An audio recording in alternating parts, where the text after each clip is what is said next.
Anggota Dewan Perwakilan Rakyat Aceh, Safrizal Gamgam, mengunjungi SMK Negeri 1 Klut Selatan, Selasa 7 Februari 2023 pagi. Kunjungan Ketua Fraksi PNA ke sekolah yang terletak di Gampung Sialang, Kecamatan Klut Selatan, Aceh Selatan itu bertujuan untuk bersilaturahmi dan menampung aspirasi pihak sekolah. Kedatangan Gamgam disambut langsung oleh Kepala SMKN 1 Klut Selatan, Wahidin, dan sejumlah dewan guru di sekolah. Kepala SMKN 1 Klut Selatan, Wahidin, menyampaikan saat ini sekolah tersebut memiliki 2 jurusan, yakni teknis kendaraan ringan dan multimedia. Selain memaparkan kondisi sekolah, ia juga menyebut sejumlah permasalahan yang dihadapi pihak sekolah dalam proses belajar mengajar, seperti masih minimnya ruang kelas dan keterbatasan fasilitas penunjang praktik siswa.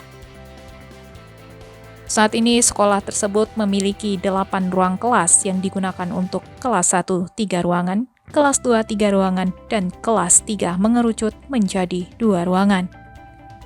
Ia berharap sekolah yang ia pimpin bisa mendapatkan penambahan ruang kelas baru agar pembelajaran bisa lebih maksimal.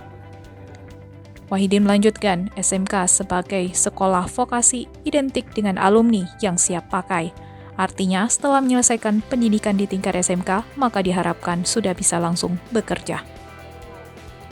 Di sisi lain, Wahidin mengaku saat ini SMK belum memiliki bangunan untuk UP tersebut, sehingga pematangan ilmu yang telah didapat oleh siswa hanya dilakukan kerjasama dengan pihak eksternal sekolah.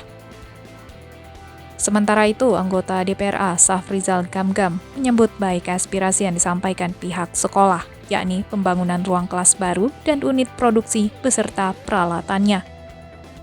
Menurutnya, aspirasi ini akan menjadi bahan diskusi dan disampaikan dalam forum bersama Dinas Pendidikan Aceh agar mendapat perhatian dan solusi. Gamgam juga berharap SMK sebagai sekolah vokasi bisa menciptakan alumni yang mumpuni dan siap kerja.